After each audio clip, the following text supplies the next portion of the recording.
자, 어제 1장을 통해서는 이 성전에 나오는 자들이 하나님께서 기뻐하시는 모습으로 제물을 드릴 때에 하나님께서는 연락하시고 그와 같은 모습의 복을 내리신다 함께 나누었습니다. 그런데 하나님께서는 받으시지 아니하시는 제물이 있으니 그것은 눈먼 희생 제물이라고 그랬어요. 그런가 하면은 다리를 저는 제물이요, 또한 병든 제물은 하나님이 받지 아니하신다. 왜 이리 번거로운가? 그 같은 마음을 가지고 중심으로 신령과 진정으로 드리지 아니하는 예배는 하나님께서 받지 아니하신다 그랬어요. 그러면서 요한복음 4장 23절의 내용으로 함께 나누었으니 하나님께서는 그처럼 영과 진리로 예배하는 자들을 찾으신다고 그랬어요. 여러분, 많은 사람들이 주님 앞에 나와 기도하고 찬송하고 예배하지만 그러나 모두가 다가 아니라는 거예요. 그러니 답답하신 하나님께서는 친히 직접 그처럼 신령과 진정으로 예배하는 자들을 찾으신다 그러셨는데, 여러분, 그 주님이 찾으실 때에 그 자리에 계시는 여러분이시기를 주님의 이름으로 축복합니다. 하나님께서는 그와 같은 자의 예배만을 받으시고 그와 같은 자에게 은혜를 부어주셔서 하나님의 나라를 이루어 가시는 것입니다. 그러니 이 예배는 얼마나 중요해요. 여러분, 좌우에 계시는 분에게 서로 격려하겠습니다. 예배의 실패자가 되지 마시고 예배의 성공자가 되세요. 그렇게 서로 격려하겠습니다. 예배의 실패자가 되지 마시고 예배의 성공자가 되세요. 정말 그러시기를 주님의 이름으로 축원합니다. 자, 그러면 주의 종들은 또 어때해야 된다고 그랬어요? 우리가 어제 함께 나누었습니다. 영혼의 양식인 이 말씀을 준비할 때 이 성소에서 드리는 진설병이라고 그랬어요. 하나님께 먼저 드리는 진설병 6개, 12개, 12지파를 위하여 주님 앞에 드리는 음식이라 그랬습니다. 그 음식은 누룩이 들어가지 않은 순전한 것으로 만들어 정성으로 주님 앞에 드려야 하니 먼저는 주님께서 그것을 받으시고 그리고 결제를 하시고 그리고 나서야 먹는 진설병이라고 그랬습니다. 이와 같은 모습은 오늘 이 시대에 하나님의 말씀으로 준비하는 주의 종들이 참으로 두렵고 떨리는 마음으로 진리의 말씀으로 준비하여 주의 말씀이 필요한 자들에게 선포할 수 있어야 함을 상징적으로 보여주시는 건데요. 여러분, 주님께서 받으신 것을 받아서 나누는 것처럼 여러분, 잘 준비된 영혼의 양식, 그러므로 누룩이 들어가지 않는 하나님께서 바라시는 말씀 잘 준비하여 하나님의 결제를 받고 그리고 하나님께서 허락하실 때 그 말씀으로 증거할 수 있어야 하니, 여러분, 저는 간절히 부탁을 합니다. 한국교회의 강단 하나님께서 지켜주시고 산돌중앙교회의 강단 주님께서 지켜주셔서 참으로 영혼을 살리고 생명을 살리고 믿음으로 설 수 있고 배고프고 굶주린 영혼이 배부름을 입을 수 있는 참된 진리에 누룩이 섞이지 않은 진설병으로 전할 수 있도록 여러분 기도해 주시기를 주님의 이름으로 부탁합니다. 자, 그런데 이 잘 준비된 영혼의 양식, 그 양식을 받을 때에 놀라운 역사가 나타납니다. 말씀을 드린 것처럼 영혼이 소생하는 능력, 지친 영혼이 힘을 얻는 능력, 연약한 믿음이 강해지는 능력, 이것이 바로 말씀이 선포되어질 때에 나타나는 모습이에요. 그런데 제가 이렇게 말씀을 전할 때 보면 어떤 분들은 영혼의 양식을 먹으면서도 좋으시는 분들이 계세요. 여러분, 이와 같은 모습은 왜 나타나는가 한번 이렇게 생각을 해보니까 세 가지 모습으로 생각이 되어지는데, 첫째, 그 모습은 음식이 너무 맛이 없다. 음식이 너무 맛이 없다. 여러분, 맛있는 음식을 먹으면서도 좋을 사람이 있을까요? 맛있는 음식을 먹으면서도 졸지는 않을 거예요. 그러니까 이게 누구의 잘못이다? 전하는 자의 잘못이다, 이렇게 생각할 수 있겠습니다. 여러분, 주의 종이 정말 맛있는 음식, 누룩이 들어가지 않은 그야말로 순전한 양식, 그리고 영양가가 높은 그와 같은 진리의 말씀으로 증거할 수 있도록 여러분들께서 기도로 응원하시고 또 도우시기를 주님의 이름으로 부탁합니다. 그런가 하면 두 번째로, 육신적으로 너무나 피곤해요. 하루에 감당하는 업무가 너무나 크고 많아서 정작 주 앞에 나올 때에 지친 몸으로 나오게 되면 어떻게 하겠어요? 졸음이 올 수밖에 없죠. 그래서 아무리 좋은 영혼의 양식 앞에서도 졸음이 쏟아지면 어쩔 수 없는 거예요. 그러니 그 모습은 어떠한 모습인가? 먹으면서도 조는 모습 있잖아요. 먹으면서도 조는 모습. 그런 모습을 우리가 상상해 볼 수 있는데요. 여러분, 그럴 때는 그냥 주무세요. 그럴 때는 그냥 잠깐 눈을 붙이세요. 그러므로 시편 127편 2절인가요? 시편 127편 2절에 뭐라고 말씀을 하세요? 같이 읽습니다. 시작. 뭐를 줘요? 잠을 줘요.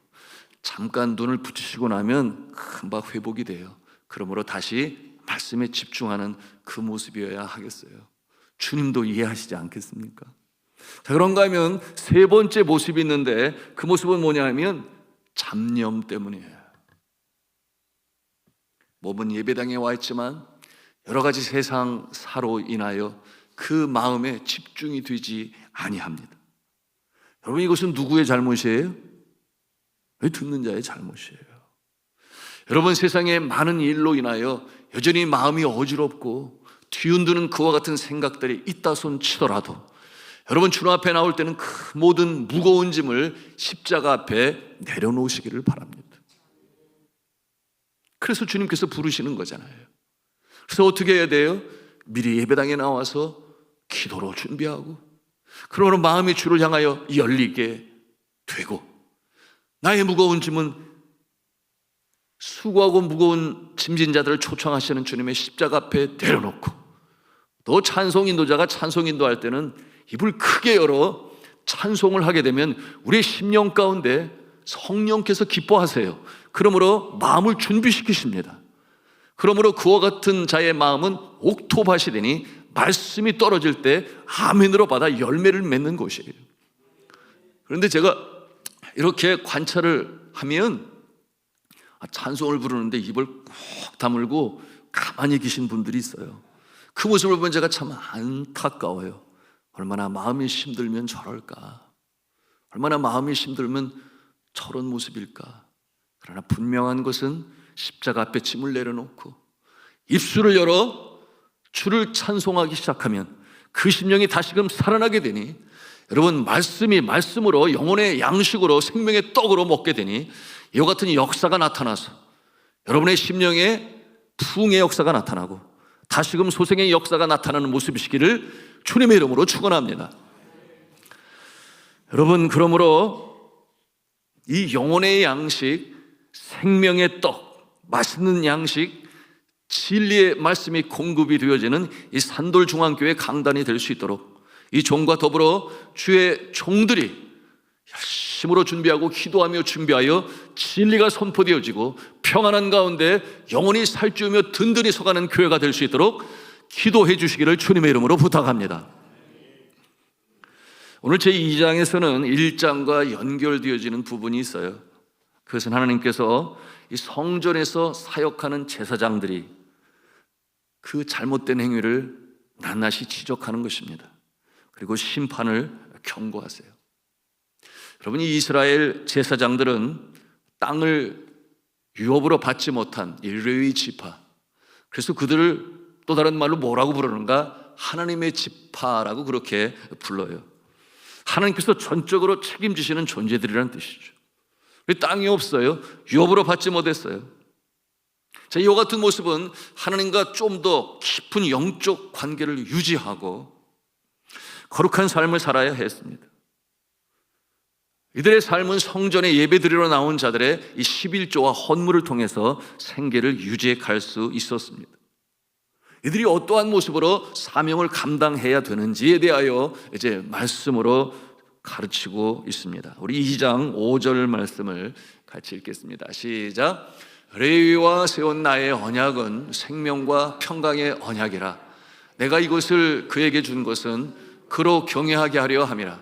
그가 나를 경외하고 내 이름을 두려워하였으며. 아멘. 자, 하나님께서 이 제사장으로 구별한 자들은 일반 이스라엘 자녀들과는 구별되었어요. 그러므로 하나님께서 그들과 맺은 언약은 생명과 평강의 언약이라, 생명과 평강의 언약이라 그렇게 말씀하고 있는데요, 이 생명으로 표현되어진 이 언약은 이스라엘 백성들과 하나님 사이의 중재자가 돼요.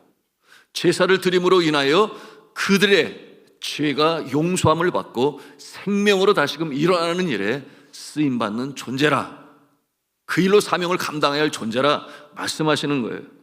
그런가 하면 이 평강이라고 하는 표현은 이스라엘 자손들이 그 마음에 평강을 가질 수 있도록, 복된 인생으로 살아갈 수 있도록 하나님의 율법으로 교훈하고 그것을 잘 지켜갈 수 있도록 잘 가르치며 뿐만 아니라 그와 같은 모습이 될 수 있도록 중보하며 기도하는 사명으로 그들을 세웠다라고 하는 것입니다. 여러분, 이 제사장들은 이 모든 생활이 성전을 중심으로 이루어져 있기 때문에 모든 시간은 하나님의 영광이 드러나야 했습니다. 그러기에 그들에게 주어지는 어떠한 특권도 있었는데요, 이 특권은 어떠한 특권인가? 신명기 33장 9절에 그 내용이 담겨져 있어요. 같이 읽겠습니다. 시작.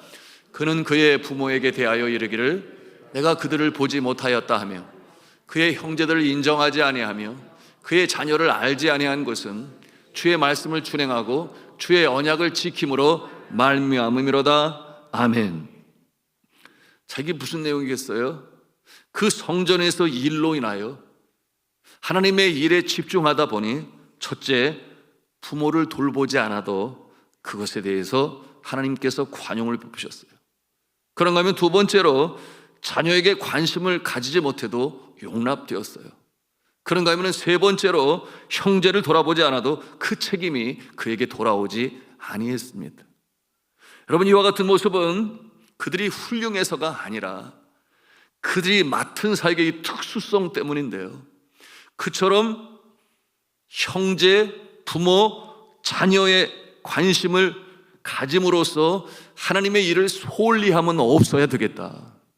우선적으로 하나님의 집하여 하나님이 택하여 세운 종이니 우선순위가 누구에게 있다?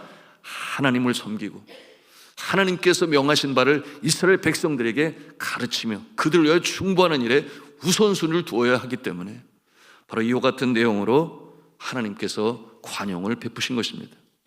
그러니 그들의 이 중요성은 정말 중요했던 것이었죠. 그들은 하나님을 섬기는 데 있어서 온 이스라엘 백성들의 중보자의 역할을 감당하는 존재였습니다. 그래서 그 바람직한 모습을 오늘 말씀에 제시하고 있어요. 이는 오늘날 주의 종 성직을 맡은 자들의 사명 선언서라 말을 해도 과언이 아니에요. 그 내용이 이제 오늘 6절에 나오고 있는데요, 6절 말씀을 같이 읽겠습니다. 시작.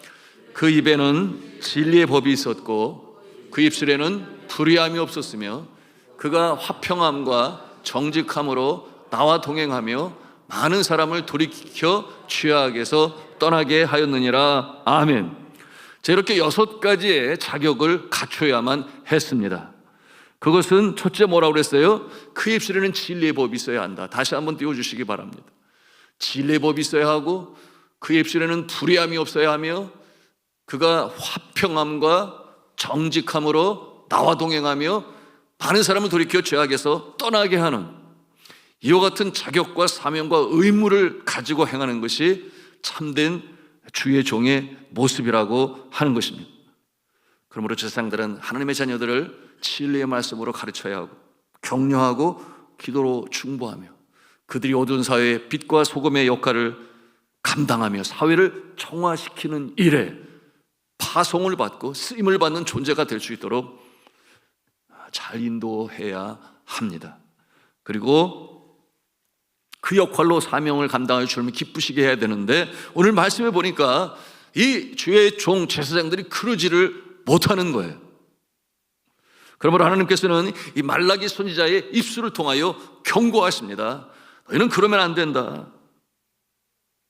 하나님께서 직접 심판하시겠다.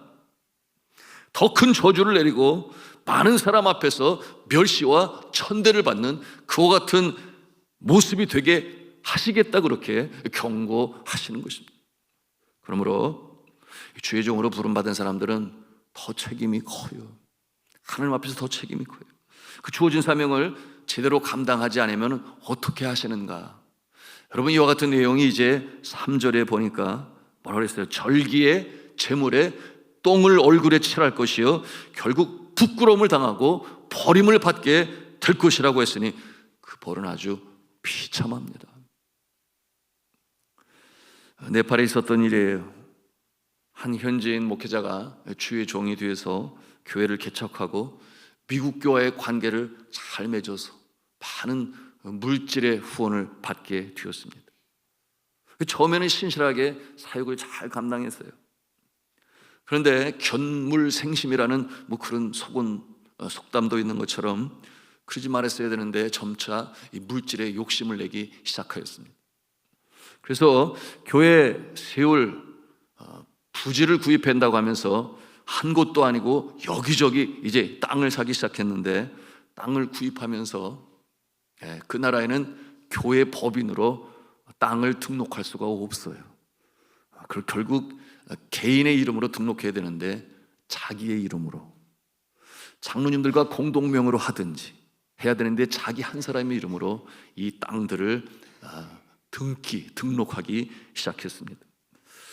나중에 미국 교회에서 이제는 직접 선교사를 파송하여 그 세워진 교회들 그리고 산 땅들까지도 이 재정 관리를 하기로 하여 보내겠다 했을 때, 이 통보를 받은 이 네팔의 이 주의 종이라고 하는 자는 여러분 그 땅을 다 처분하였어요.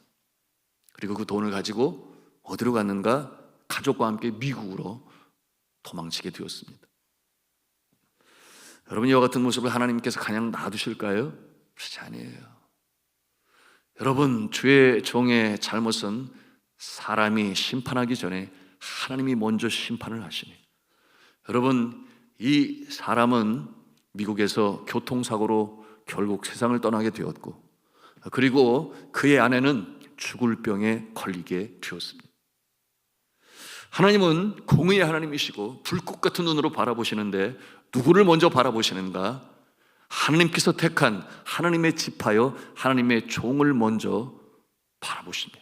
불꽃 같은 눈이라고 하는 것은 하나님께서 노여하실 때 나타나는 그 눈길의 모습을 그렇게 표현한 것이에요. 특별히 주의 종이 이 직분을 맡고 있는 자가 잘못하게 되면 성경에 말씀하신 대로 사람이 아닌 하나님께서 직접 심판하십니다. 여러 백성들 앞에서 창피함을 당하게 되고 멸시천대를 받게 되고, 그러므로 주의 종은 하나님께서 주시는 그 분복도 크지만 그러나 심판과 책망도 크다라고 하는 것을 알아야 하는 것이죠.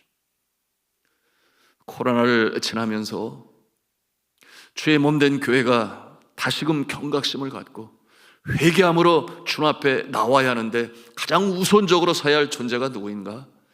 그리스도의 순결한 신부로 서야 할 주의 몸된 교회에 하나님께서 세우신 주의 종이 똑바로 서야 되는데, 그러지 못하면 여러분, 교회는 여전히 이 세상 속에 지탄을 받고 어려움 속에 처하게 되는 것입니다. 그런데 이 모든 선지서에 주시는 하나님의 이 말씀은 경고의 말씀으로 주시는 거예요. 경고의 말씀. 하나님의 본뜻은 멸망이 아닙니다. 그러므로 레위 지파와 맺으신 언약을 다시 한번 상기시키시면서 너희가 돌이키지 아니하면, 너희가 회개하지 아니하면, 너희가 철저히 통에 자복하고 새로 태어나지 아니하면 이와 같은 이 멸망과 심판과 수치와 그리고 비참함이 임하게 될 것이다. 이와 같은 내용으로 경고하시는 것입니다. 자, 주 안에 사랑하는 성도 여러분, 우리가 기도해야 하겠습니다. 성도들은 주의 종들이 똑바로 설 수 있도록 기도해야 하고, 또한 주의 종들은 또 성도들을 위하여 기도하고, 그러므로 하나님의 거룩하심이, 내가 거룩하니 너희도 거룩하라, 여러분, 이와 같은 교회의 본질이 다시금 회복되어질 때에 하나님께서 이 땅에 주의 나라를 이루시는 일에 계속해서 교회를 사용하실 줄로 믿습니다. 여러분, 근본에 특별 새벽 기도회에 선지서를 택하게 된 것은 이제 우리가 다시금 추노 앞에 똑바로 서야 되는데, 나 자신을 돌이켜보고, 주의 종도 마찬가지요, 성도들도 마찬가지요, 이 선지자를 통하여 외치는 이 경고의 나팔을 들을 때에 우리의 심령이 찔림을 받고 주 앞에 회개함으로 다시금 빛 가운데 서서 빛 가운데 행하며 빛의 갑옷을 입고 행하는 이 모습으로 서야 함을 너무나 필요하기 때문에 선지서를 함께 묵상하며 나아가는 것입니다. 이 새벽에도 기도할 때에 여러분, 교회가 다시금 회복되는 역사가 있기를 간절히 기도합니다. 여러분, 그러므로 교회는 축복의 통로라고 그랬어요. 교회가 건실하게 서 있을 때 교회는 축복의 통로가 되어 여러분의 심령으로 연결이 되어지고, 여러분은 교회의 이 축복의 통로는 여러분의 가정으로 연결이 되고 일터로 연결이 되고 또한 사회까지 나가게 되어서 그 주님이 주시는 그 사랑과 은혜와 공의가 정말 하수와 같이 흘러나가는 일에 쓰임받는 교회예요. 여러분 모두가 다 될 수 있기를 저는 주 예수 그리스도의 이름으로 축원합니다.